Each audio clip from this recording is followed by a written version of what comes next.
अस्सलाम वालेकुम स्टूडेंट्स। आज हम लेक्चर रिकॉर्ड कर रहे हैं डिस्कवरी ऑफ प्रोटॉन्स।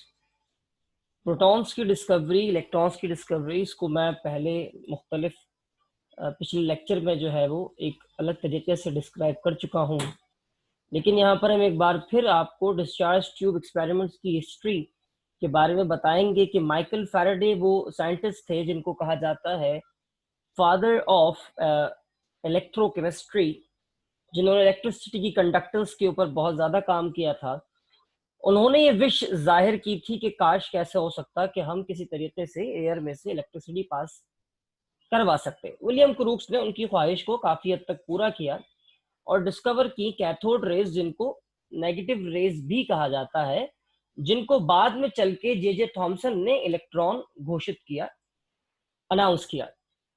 अच्छा, जब 1879 में विलियम क्रूक्स ने ये कहा कि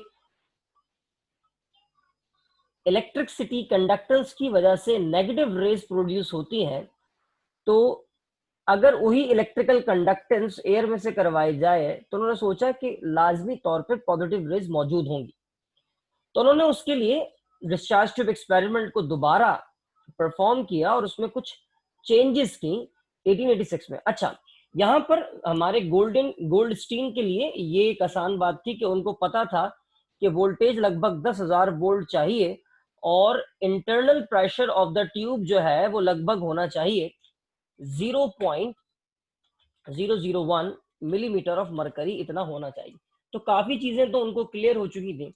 बस उन्होंने क्या किया, उन्होंने डिस्चार्ज ट्यूब एक्सपेरिमेंट जब उनको परफॉर्म करना था तो उन्होंने जो एनोड था, जो कैथोड था, उस कैथोड को वो ट्यूब के सेंटर में ले आया और साथ ही साथ उसके अंदर होल्स कर दिए, यानी कि कैथोड को उन्होंने परफोरेटेड कर दिया।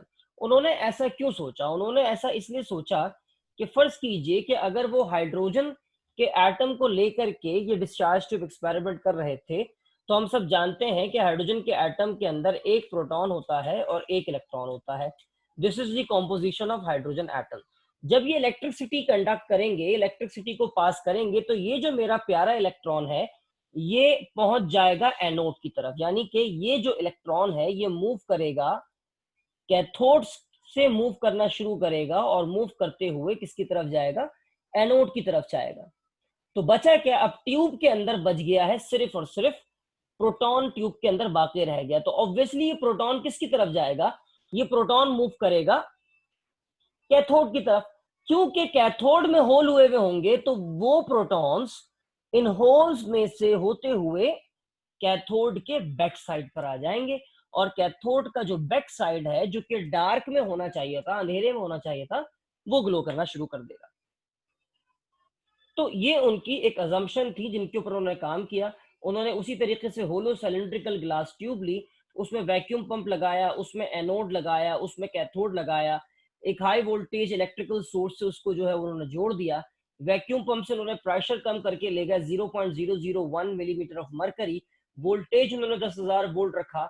जब इलेक्ट्रिसिटी की कंडक्शन हुई तो कंडक्शन के दौरान क्या हुआ? देखा गया कि कैथोड रेज मूव करके जा रही थी एनोड की तरफ और साइमल्टेनियसली उसके साथ साथ उन्होंने देखा कि कैथोड का एरिया जो कि बैक साइड से बिल्कुल ब्लैकआउट था, अंधेरा था उसमें, लेकिन कुछ ही देर में वहां पर रोशनी हो गई। क्यों? क्योंकि इन होल्स में से प्रोटॉन्स निकलकर कैथोड के बैक साइड पे आने लगे और कैथोड का बैक साइड जो है वो ग्लो करने लगा। अब यहाँ पर इस वर्डिंग को जरा हम पढ़ लेते हैं कि वर्डिंग में उन्होंने क्या कहा हुआ है। उन्होंने कहा at very high voltage 10,000 volts in very low pressure 0.001 millimeter of mercury, the conduction take place inside the tube, and Goldstein observed that while the cathode rays are streaming away from cathode, there were colored rays produced simultaneously, which pass through the perforated cathode and cause glow the opposite wall to the anode.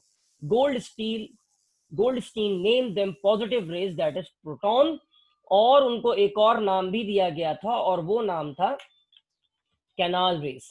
Canal raise उनको इसलिए नाम दिया गया था क्योंकि ये cathode के अंदर जो होल्स हुए हुए थे उसमें से होके गुजर रही थी, मानो कि ये किसी सुरंग में से, किसी कैनाल में से होके गुजर रही हो। That is why these rays are also known as canal rays. यहाँ पे मैंने आपको एक इसकी स्टिमुलेशन में आपको दिखाता हूं कि किस तरीके से हमारी जो है वो कैथोड रेस प्रोड्यूस हो रही हैं और एनोड रेस उसके साथ साथ जो है वो प्रोड्यूस हो रही हैं, किस तरीके से परफोरेटेड कैथोड में से ये होकर गुजर रही हैं। Let's have a look.